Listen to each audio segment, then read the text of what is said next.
I woke up to the sound of nails scratching against my window. Long, slow, and deliberate. I didn't want to look. I knew who it was. Princess Zahra. They say she died 200 years ago, but everyone in Kuroba knows that's a lie. I was in Kuroba for my grandmother's funeral.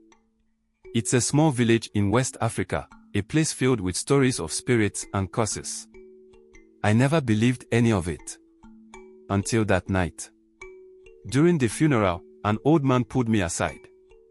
His name was Boba Tond, one of the elders. He gripped my wrist tight and said, "Stay inside after dark. She walks at night." I laughed nervously. "Who?" His face darkened. "Princess Zahra." He told me the story. 200 years ago, Princess Zahra was the daughter of King Adisa. She was beautiful, but cruel. They said she had men killed for sport. Some said she bathed in their blood to keep her skin young. Others swore she fed on their flesh. The people begged the king to stop her.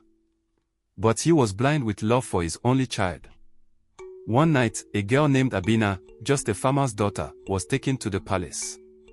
No one ever saw her again. Her mother, mad with grief, went to the village square and cursed the princess. That same night, Zahra vanished. The king searched everywhere, but no one found her body. Only the sound of her laughter, echoing in the trees. And since then, every few years, someone disappears. Always at night. That night. I told myself it was just a story.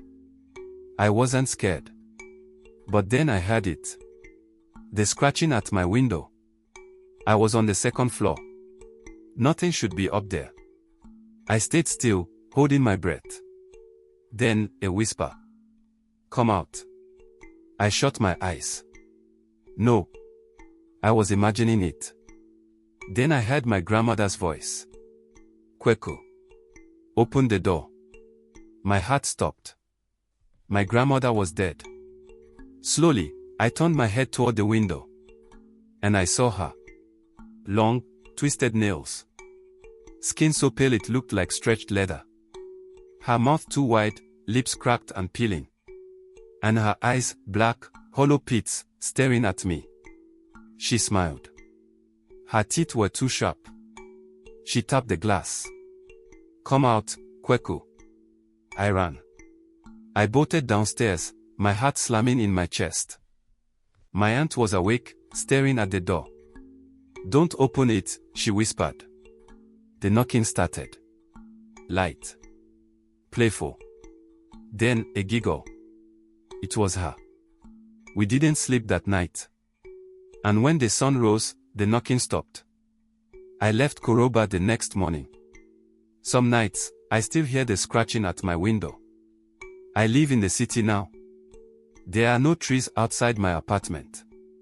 No branches to scrape against the glass. But I still hear it. And I know. She followed me.